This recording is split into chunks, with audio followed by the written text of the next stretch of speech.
Hello നമസ്കാരം. അങ്ങനെ കാത്തിരിപ്പിനുള്ളിൽ സൂക്ഷ്മദർശിനി എന്ന ചിത്രത്തിൻ്റെ ആദ്യ ഷോ ഇപ്പോൾ കേരളത്തിലെ വിവിധ തിയേറ്ററുകളിൽ അവസാനിച്ച് ചിത്രത്തിൻ്റെ ആദ്യ റെസ്പോൺസൊക്കെ പുറത്തുവന്നുകൊണ്ടിരിക്കുകയാണ്. ആ ഒരു അപ്ഡേഷനാണ് ഇന്നൊരു വീഡിയോ ഭാഗത്ത്. വീഡിയോയിലേക്ക് വരുമ്പോൾ വീഡിയോ ലൈക്ക് ചെയ്യുക, ചാനൽ സബ്സ്ക്രൈബ് ചെയ്യുക. നവംബർ മാസം ധാരാളം ചിത്രങ്ങൾ OTT റിലീസ് ചെയ്യുന്നുണ്ട്. നമ്മുടെ ചാനൽ ഭാഗം പരിശോധിച്ചാൽ നിങ്ങൾക്ക് ആ വീഡിയോ ഒക്കെ കാണാൻ വേണ്ടി സാധിക്കുന്നതായിരിക്കും. ബേസിൽ ജോസഫ്, നസ്രിയ എന്നൊക്കെ പ്രധാന കഥാപാത്രങ്ങളായി ഇന്ന് റിലീസ് ചെയ്ത ചിത്രമായിരുന്നു സൂക്ഷ്മദർശിനി.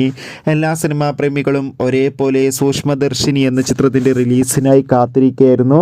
ഫൈനലി ചിത്രത്തിൻ്റെ ആദ്യ ഷോ ഇപ്പോൾ കേരളത്തിലെ വിവിധ തിയേറ്ററുകളിൽ അവസാനിക്കുമ്പോൾ ചിത്രത്തിന് ഒരു പോസിറ്റീവ് റെസ്പോൺസാണ് ലഭിച്ചിട്ടുള്ളത്. ചിത്രം മികച്ചൊരു ത്രില്ലർ ചിത്രമാണെന്നും ചിത്രത്തിൽ നമുക്ക് ബേസിൽ ജോസഫിൻ്റെയും നസ്രയുടെയും നല്ല മികച്ച അഭിനയം തന്നെ കാണാൻ വേണ്ടി സാധിക്കുന്നുണ്ടെന്നും എന്തായാലും കാത്തിരിക്കാം. സൂക്ഷ്മദർശിനി എന്ന ചിത്രത്തിൻ്റെ കൂടുതൽ അപ്ഡേഷൻ അറിയാൻ വേണ്ടി നവംബർ മാസം ധാരാളം ചിത്രങ്ങൾ OTT റിലീസ് ചെയ്യുന്നു. ചാനൽ പരിശോധിച്ചാൽ നിങ്ങൾക്ക്